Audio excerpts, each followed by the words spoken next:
नमस्कार दोस्तों, स्वागत है आप सभी का एक बार फिर से हमारी आज की इस वीडियो में। दोस्तों, भगवान शिव के परम भक्त रावण को दशानन के नाम से जाना जाता है, जिसका अर्थ है 10 सिर वाला। उन्हें 4 वेदों और 6 शास्त्रों का गहन ज्ञान था और उनकी अंतिम आकांक्षा देवताओं पर हावी होने और पूरे ब्रह्मांड पर नियंत्रण हासिल करने की थी। तो दोस्तों, आज हम बात करेंगे रावण की पत्नी मंदोदरी के बारे में। दोस्तों, कहा जाता है कि मंदोदरी ने भगवान शंकर से वरदान मांगा था कि उसका पति इस धरती का सबसे विद्वान और शक्तिशाली पुरुष हो। उस समय रावण ही एकमात्र ऐसा था जो धरती का सबसे विद्वान और शक्तिशाली पुरुष था। कहते हैं रावण मंदोदरी की सुंदरता पर इस कदर मोहित हुआ, उसकी कई रानियां होते हुए भी उसने मंदोदरी को वचन दिया कि केवल मंदोदरी उनकी प्रमुख रानी और लंका की महारानी होंगी। कथाओं में मंदोदरी को एक पतिव्रता नारी के रूप में दोस्तों वर्णित किया गया है।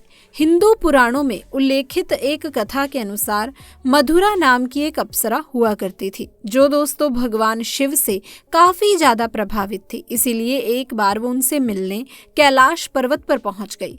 उस वक्त कैलाश पर्वत पर भगवान शिव अकेले थे, माता पार्वती कहीं गई हुई थी। दोस्तों, कथा के अनुसार भगवान शिव को कैलाश पर्वत पर अकेला पाकर अप्सरा मधुरा उन्हें लुभाने की कोशिश करने लगी।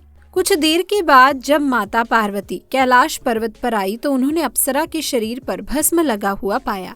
माता पार्वती जिसे देखकर क्रोधित हो गई और क्रोध में आकर उन्होंने मधुरा को श्राप दे दिया कि तुम अगले 12 वर्ष तक मेंढकी के रूप में जीवन को व्यतीत करोगी। माता पार्वती का श्राप और क्रोध देखकर मधुरा डर गई और हाथ जोड़कर उनसे माफी मांगने लगी, जिसके बाद माता पार्वती ने उसे कहा कि सही समय आने पर तुम श्राप मुक्त हो जाओगी। और जैसा कि माता पार्वती ने श्राप दिया था, तब अप्सरा मधुरा तुरंत ही मेंढकी बन गई, जिसके बाद वो धरती लोक पर विचरण करने लगी। दोस्तों, मेंढकी रूपी मधुरा पृथ्वी लोक पर किसी तरह अपने दिन को गुजार रही थी, लेकिन तभी एक दिन अचानक एक भयंकर सांप मेंढकी को खाने के लिए उसके पीछे पड़ गया। मेंढकी मधुरा अपनी जान बचाने के लिए भागने लगी और भागते भागते वो सप्त ऋषियों के आश्रम में पहुंच गई, जहां उन्होंने खीर बनाने के लिए खीर को बहुत बड़े लकड़ी के चूल्हे पर चढ़ाया हुआ था। जब सांप ने मेंढकी मधुरा को दौड़ाया तब वो उछलकर उसी खीर के बर्तन पर बैठ गई। जब सांप उसके पीछे आया, उससे बचने के लिए बर्तन के एक छोर से दूसरे छोर पर उछल गई। दोस्तों, सांप भी उसके पीछे पड़ गया और दूसरे छोर पर जाने की कोशिश करने लगा, लेकिन दुर्भाग्य से वो फिसलकर खीर के बर्तन में गिर गया और खीर गर्म होने के कारण दोस्तों वो सांप मर गया।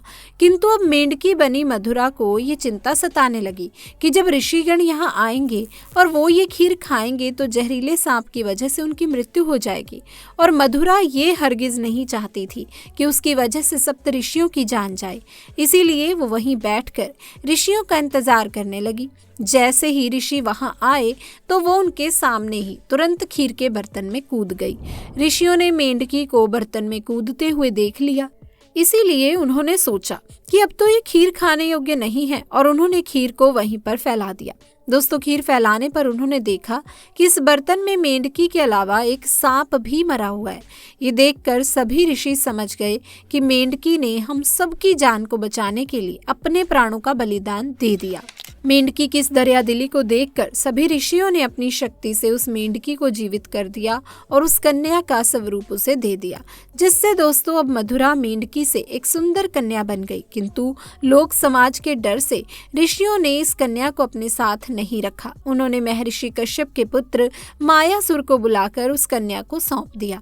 मायासुर और उसकी पत्नी हेमा ने दोस्तों उस कन्या को पुत्री के रूप में गोद ले लिया। उन्होंने मधुरा का नाम बदलकर मंदोदरी रख दिया। और अब अगर हम मंदोदरी के दोस्तों पिता मायासुर की बात करें तो उसे राक्षसों का विश्वकर्मा कहा जाता था। उसे ब्रह्मा जी से विशेष वरदान प्राप्त था, जिसकी वजह से वो कहीं भी सुंदर भवन नगर का निर्माण आराम से कर सकता था।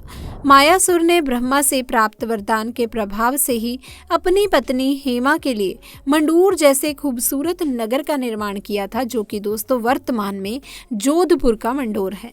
मायासुर ने मंदोदरी को रावण से मिलाया और बताया कि ये उनकी दिव्य कन्या है। हेमा अप्सरा इनकी माता है। रावण की नजर जैसे ही मंदोदरी पर गई दोस्तों वो मोहित हो गया और झट से विवाह का प्रस्ताव स्वीकार कर लिया। रावण ने मंदोदरी को दोस्तों ये वचन दिया कि केवल मंदोदरी ही उनकी प्रमुख पत्नी और लंका की महारानी होंगी। मंदोदरी से विवाह के उपहार स्वरूप मायासुर ने रावण के लिए सोने की लंका का निर्माण किया। कहा जाता है कि राजस्थान के जोधपुर के मंडौर में मंदोदरी और दोस्तों रावण का विवाह हुआ था। राजस्थान के जोधपुर के मंडौर रेलवे स्टेशन के पास एक जगह है जिसके बारे में ये मान्यता है कि इसी स्थान पर रावण ने मंदोदरी के साथ 7 फेरे लिए थे। कुछ मान्यताओं के अनुसार भगवान शिव के वरदान के कारण मंदोदरी का विवाह रावण से हुआ था। दोस्तों, मंदोदरी ने शिवलेश्वर नाथ मंदिर में भगवान शिव की आराधना की थी। ये मंदिर मेरठ के सदर इलाके में है। दोस्तों, क्या आप जानते हैं कि वो मंदोदरी ही थी जिसने अपने पति रावण के मनोरंजन के लिए शतरंज के खेल का प्रारंभ किया था। रावण से विवाह के बाद मंदोदरी को रावण से मेघनाद और अक्षय कुमार नामक 2 पुत्र हुए थे। श्री राम द्वारा रावण के वध के पीछे मंदोदरी का भी हाथ था। कहा जाता है कि रावण की मृत्यु एक दिव्य बाण से हो सकती थी और उस दिव्य बाण के बारे में रावण ने सिर्फ मंदोदरी को ही बताया था, लेकिन हनुमान जी ने बहुत ही चालाकी से अपनी बातों में फंसाकर मंदोदरी से इस बाण के बारे में जानकारी हासिल करके उसे चुरा लिया और इस बाण की मदद से प्रभु श्री राम ने रावण का वध कर दिया था। दोस्तों, कहा जाता है कि मंदोदरी अपने पति द्वारा किए गए बुरे कार्यों से अच्छी तरह परिचित थी। वो रावण को हमेशा यही सलाह दिया करती थी कि बुराई के मार्ग को त्याग कर सत्य की शरण में आ जाए, लेकिन अपनी ताकत पर घमंड करने वाले रावण ने कभी भी मंदोदरी की बात को गंभीरता से नहीं लिया और दोस्तों, उसका परिणाम तो आप सभी जानते हैं। तो दोस्तों, क्यों किया मंदोदरी ने विभीषण से विवाह? जब रावण ने सीता का हरण किया उस वक्त मंदोदरी ने इसका विरोध किया। उसने रावण को मां सीता को पुनः राम को सौंपने को कहा, लेकिन रावण ने मंदोदरी की बात को अनसुना कर दिया। प्रचलित कथाओं के मुताबिक राम रावण के युद्ध में विभीषण और मंदोदरी सहित कुछ गिने चुने लोगों को छोड़कर रावण के पूरे कुल का नाश हो गया था। रावण की मृत्यु की खबर जब मंदोदरी को मिली तो दोस्तों, विलाप करते हुए युद्ध भूमि में वो पहुंच गई और इस हालत में रावण को देखकर तेज आवाज निकाल कर रोने लगी थी। कहते हैं कि वहां युद्ध भूमि में मंदोदरी की नजर प्रभु श्री राम से जा टकराई। मंदोदरी को इस तरह से विलाप करता देख प्रभु श्री राम को भी अति दुख हुआ था। लंका के सुखद भविष्य के लिए राम ने विभीषण को लंका का राजपाट सौंप दिया था और उन्होंने मंदोदरी के सामने विभीषण से विवाह करने का प्रस्ताव रखा था।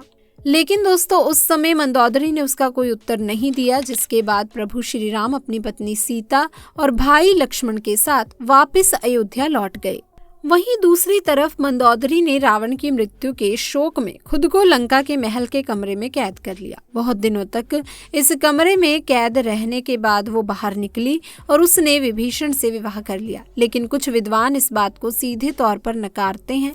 उनका मानना है कि इसका सच्चाई से कोई लेना देना नहीं। दरअसल इन विद्वानों के मुताबिक मंदोदरी पतिव्रता नारी थी, अपने पति के प्रति पूरी तरह समर्पित। इतनी महान ज्ञानी पतिव्रता नारी ऐसा निर्णय दोस्तों नहीं ले सकती। वैसे दोस्तों, आपको क्या लगता है, क्या मंदोदरी ने दूसरा विवाह किया था? कमेंट्स में जरूर बताइए। उम्मीद है आपको वीडियो पसंद आई होगी। ऐसी और वीडियोस देखने के लिए हमारे चैनल को सब्सक्राइब जरूर कीजिए।